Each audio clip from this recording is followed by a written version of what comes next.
Sir இப்போ சொந்த வீட்டுக்கு இவ்ளோ வாஸ்து பார்க்குறோம். ஆனா, இப்போ ஒரு விஷயம் ரொம்ப ட்ரெண்ட் ஆயிட்டு இருக்கு. அபார்ட்மெண்ட் கல்ச்சர்ன்னு. எல்லாரும் அபார்ட்மெண்ட் போக ஸ்டார்ட் பண்ணிட்டாங்க. ஸோ இந்த அபார்ட்மெண்ட் மாறுறோம் அப்படின்னா, அதுக்கு வாஸ்து இருக்கா இல்லையா சார்? இல்லை, அப்பார்ட்மெண்ட்டுக்கு கண்டிப்பாக வாஸ்து இருக்குது. அப்பார்ட்மெண்ட்டுக்கு வாஸ்து பார்க்க முடியாதுன்னு சொல்லுவாங்க. அவர்களுக்கு வாஸ்து தெரியலேன்னு நான் சொல்லுவேன். நீங்கள் இந்த வீட்டுக்கு போனீங்கன்னா இறந்துருவீங்க அப்படிங்கிறார். அதை சொல்லி அடுத்த நிமிஷம் அந்த அம்மா கண்ணீர் விட்டு கதறி அழுதுங்க. அந்த பையன், அவங்களுக்கு ஒரே ஒரு பையன், அந்த பையன் அழலுன்னு அவ்வளோ அழுது, அவ்வளோ மனநிலை பாதிக்கப்பட்டு, ஒருத்தரை உங்களை நம்பி தான் அவங்க வீட்டை வாங்குறாங்க. நீங்கள் போய் பார்த்துட்டு ஒரு அபசகனமாக அதை சொல்லக்கூடாது இல்லையா?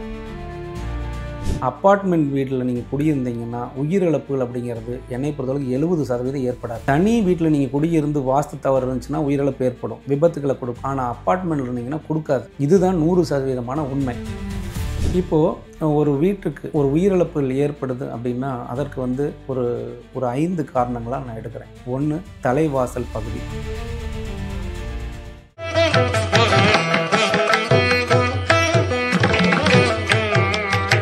ஒவ்வொரு மாதமும் 1 கோடிக்கும் அதிகமான பார்வையாளர்களை சென்று சேரும் திருவருள் சேனலில் உங்கள் நிறுவனத்தை விளம்பரப்படுத்த வேண்டுமா? 9047045456 என்கிற எண்ணை இப்போதே தொடர்பு கொள்ளுங்கள். திருவருள் டிவி நேயர்களுக்கு வணக்கம். இன்னைக்கு நம்ம கூட சிறப்பு விருந்தினரா இணைஞ்சிருக்கவங்க சத்குரு வாஸ்து நிபுணர், சுபவாஸ்து கர்த்தா, வாஸ்து தங்கதுரை அவர்கள். வணக்கம் சார். குரு வாழ்க, குருவை துணை.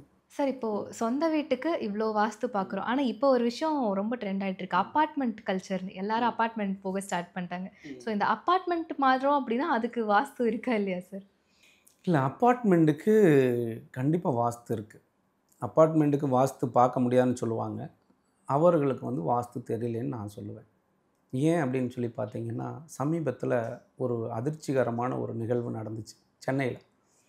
சென்னையில் ஒரு வீடு ஒரு அப்பார்ட்மெண்ட்டு ஒரு பெண்மணி வாங்குகிறாங்க. அவங்க ரொம்ப கஷ்டப்பட்டு கடன் வாங்கி தான் அந்த வீட்டை வாங்குகிறாங்க. அதை ஒரு வாஸ்து நிபுணருக்கு, அவர் பெருசாக படிக்கல, ஒரு 4 நாள் வகுப்பு வந்தவருக்கு அந்த வரைபடத்தை அனுப்புகிறாங்க. அவர் அந்த வரைபடத்தை பார்த்துட்டு நீங்கள் தாராளமாக வாங்குங்க அப்படின்றார். ஏன்னா இந்த அப்பார்ட்மெண்ட்டுக்கு வாஸ்து பார்க்குறதுக்கே அனுபவம் இருந்தால் மட்டும்தான் முடியும். ஏன்னா அந்த வரைபடத்தோட அமைப்பு டோட்டலாக மாறும். நீங்கள் சாதாரண ஒரு சின்ன வீடாக இருந்துச்சுன்னு வச்சுக்கோங்களேன், ஈஸியாக பண்ணிடலாம். ஆனால் அப்பார்ட்மெண்ட்டில் அப்படி பண்ண முடியாது. அப்பார்ட்மெண்ட்டில் நீங்கள் ஃபஸ்ட் ஃப்ளோருக்கு மேலே நீங்கள் எடுத்துட்டிங்கன்னா எல்லா ஃப்ளோருக்கும் நிறைய மாற்றங்கள் நடக்கும். அதனால இவங்க என்ன பண்ணுறாங்கன்னா, எடுத்தோடனே அப்பார்ட்மெண்ட்டுக்கு வாஸ்து இல்லை அப்படின்ட்டுருவாங்க. அப்போது என்ன நடந்துச்சுன்னா, அந்த இளைஞர், அந்த வாஸ்து நிபுணர் என்ன பண்ணிடுறாரு, நீங்கள் தாராளமாக வீட்டை வாங்கன்னு சொல்லிவிட்டு, சரி நேரடியாக நான் பார்க்குறேன் அப்படின்னு சொல்லிட்டு அவங்களும் வீட்டை வாங்கிடுறாங்க. 90 லட்ச ரூபா போட்டு வாங்கினாங்க. வாங்கிட்டு அந்த நிபுணர் வீட்டை வாஸ்து பார்க்க வர்றாரு. பார்த்துட்டு அந்த அம்மாட்ட என்ன சொல்லியிருக்கிறாங்க, உங்கள் வீட்டுடைய வடமேற்கு வெட்டுப்பட்டு இருக்குது, நீங்கள் இந்த வீட்டுக்கு போனீங்கன்னா இறந்துருவீங்க அப்படிங்கிறார். அதை சொல்லி அடுத்த நிமிஷம் அந்த அம்மா கண்ணீர் விட்டு கதறி அழுதுங்க. அந்த பையன், அவங்களுக்கு ஒரே ஒரு பையன், அந்த பையன் அழலுன்னு அவ்வளோ அழுது, அவ்வளோ மனநிலை பாதிக்கப்பட்டு, இவ்வளோ கஷ்டமாக ஒரு வீட்டுக்கு அப்போ தான் அட்வான்ஸ் கொடுத்து வாங்கியிருக்கிறாங்க. ஒரு வாஸ்துக்காரரை கூப்பிட்டு பார்க்க சொன்னாங்கன்னா, உங்களுக்கு வாஸ்து தெரிஞ்சால் பாருங்கள், தெரியலன்னா தெரியலன்னு சொல்லிட்டு வாங்க. அவங்கள குழப்பி அவங்க அவ்வளோ அழுது இவர் சொல்லிட்டாருன்னு சொல்லிட்டு கிட்டத்தட்ட ஒரு வாரம் பயங்கரமான மன உளைச்சலுக்கு ஆளாயிட்டாங்க. அடுத்து என்ன சொல்லியிருக்காருன்னா, உங்களோட பையன் இங்கே வந்தாருன்னா உங்கள் பையனும் இருக்க மாட்டார், உங்கள் மருமகன் வந்தால் மருமகளும் இந்த வீட்டுக்கு வந்தால் இறந்துருவாங்கம்மா, அதனால் இந்த வீட்டுக்கு நீங்கள் போகாதீங்க அப்படின்னு சொல்லி அவர் சொல்லியிருக்கார். இது முற்றிலும் முழுக்க தவறான தகவல் அவர் சொன்னது. அந்த வீடு ரொம்ப சிறப்பான வீடு தான். அந்த வீட்டில் எந்த விதமான குறைகளும் இல்லை அப்படின்னு நான் சொல்கிறேன். ஏன் அப்படின்னு சொல்லி பார்த்தீங்கன்னா, ஒரு வீட்டுக்கு வாஸ்து பார்க்க போகிறப்போ யாரையுமே ஒரு வச்சோ அல்லது வருத்தப்படுத்தியோ அல்லது அவங்கள மன சங்கடங்கள் ஏற்படுத்தி வாஸ்து நிபுணர் ஒருத்தர் சொல்கிறாருன்னா, அந்த வாஸ்து நிபுணர் மிகப்பெரிய அளவில் பாதிக்கப்படுவார். அவருக்கு திருமணமாகாது இருந்தால் திருமணமே கடைசி வரைக்கும் நடக்காது.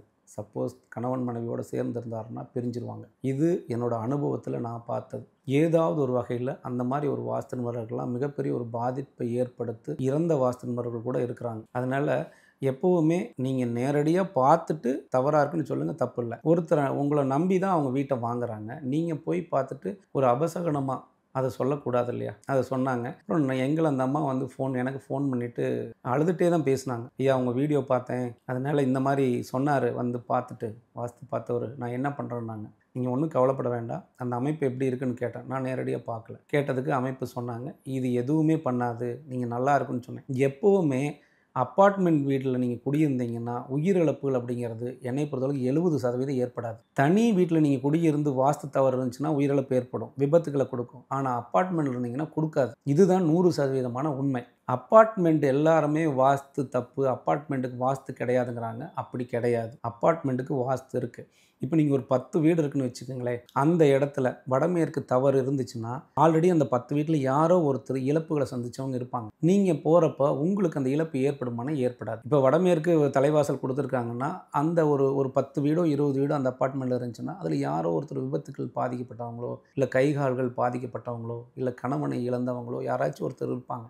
அப்போது நீங்கள் அந்த அப்பார்ட்மெண்ட்டு போய் நீங்கள் இன்னொரு ஃப்ளோரில் வாங்கினீங்கன்னா உங்களுக்கு பாதிப்பு ஏற்படுமானா ஏற்படாது. அப்போ அப்பார்ட்மெண்ட் அப்படிங்கிறது வந்து ஒரு மிக மிக ஒரு நல்லதுதான் ஒழிய கெட்டது கிடையாது. அதில் என்ன ஒரு மைனஸ் அப்படின்னு சொல்லி எடுத்துட்டிங்கன்னா, அப்பார்ட்மெண்ட் வந்து அடிமை வாழ்க்கை தான் கொடுக்கும். அடிமைத்தனம், அடிமை வாழ்க்கை, யாராவது ஒருவரை சார்ந்த வாழ்க்கை. அப்படி இருக்கிறவங்க தான் அப்பார்ட்மெண்ட் வாங்குவாங்க. எல்லாராலும் அப்பார்ட்மெண்ட் வாங்க முடியாது, எல்லாரும் அப்பார்ட்மெண்ட்டுக்கு போக மாட்டாங்க. உங்களுக்கு வந்து பிறரை சார்ந்த வாழ்க்கை அப்படிங்கிறது இருந்தால் மட்டும்தான் அங்கே போய் வாங்குவீங்க. அதே மாதிரி சுயமாக தொழில் செய்யக்கூடியவர்கள் அப்படிங்கிறவங்க அப்பார்ட்மெண்ட்டில் இருக்க முடியாது. அப்படி இருக்கிறவங்க ரொம்ப ரொம்ப குறைவு.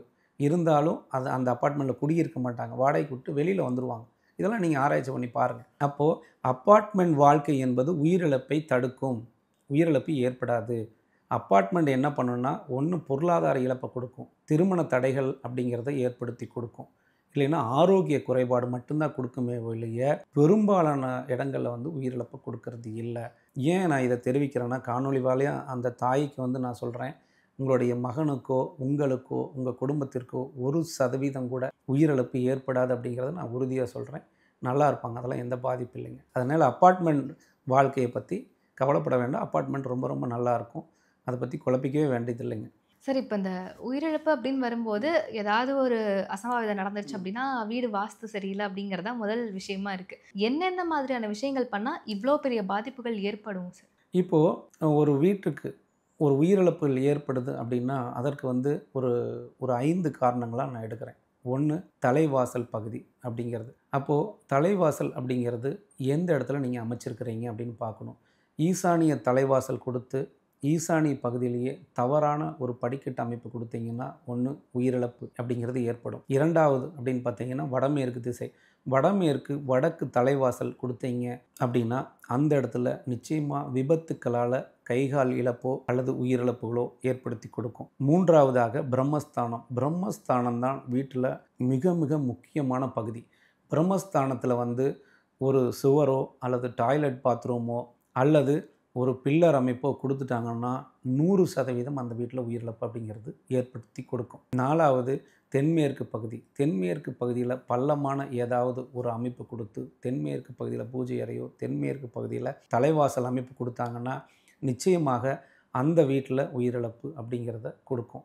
அடுத்து 5வதாக தென்கிழக்கு பகுதியில் வந்து தலைவாசல் கொடுத்து வடகிழக்கு பகுதி அடைபட்ட அமைப்பாக கொடுத்தாங்கன்னா அந்த வீட்டில் இருக்கக்கூடிய பெண்மணிகளுக்கு திடீரென மரணத்தை ஏற்படுத்தி கொடுக்கும்.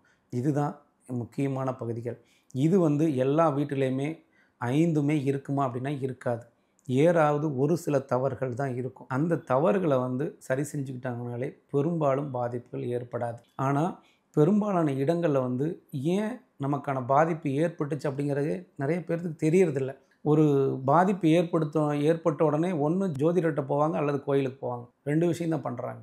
ஏன் இந்த வாஸ்து நிபுணர்களை விட்டுறாங்கன்னு தெரியல. ஏன்னா இன்றைக்கி வாஸ்து மேலே நிறைய புதுசாக வந்து ஒரு நாள் படித்தவங்களும் வாஸ்து நிபுணர் தான், 20 வருஷமாக இருக்கிறவங்களும் வாஸ்து நிபுணர் தான், கொத்தனாரும் வாஸ்து நிபுணர் தான், மேஸ்திரி வாஸ்து நிபுணர் தான், இன்றைக்கி இருக்கக்கூடிய சித்த வைத்தியரும் வாஸ்து நிபுணர் தான், ஹோமியோபதி டாக்டர் வாஸ்து நிபுணர். அப்போ இதில் யார் உண்மையான வாஸ்து நிபுணர்கள்னு தெரியாத குழம்பி மக்கள் போய் தான் வாழ்க்கையை இழக்கிறாங்க. ஸோ அதை வந்து நீங்கள் நல்ல வாஸ்து நிபுணரை தேர்ந்தெடுங்க. 100% நல்ல பலன் கிடைக்கும். நிச்சயமாக முன்னேற்றத்தை கொடுக்கும். வாழ்க்கையில் ஜெயிக்கலாம். திருவருள் டிவியில் உங்களுடைய நேர்காணலும் இடம்பெற வேண்டுமா? 9047045456 என்கிற எண்ணை இப்போதே தொடர்பு கொள்ளுங்கள்.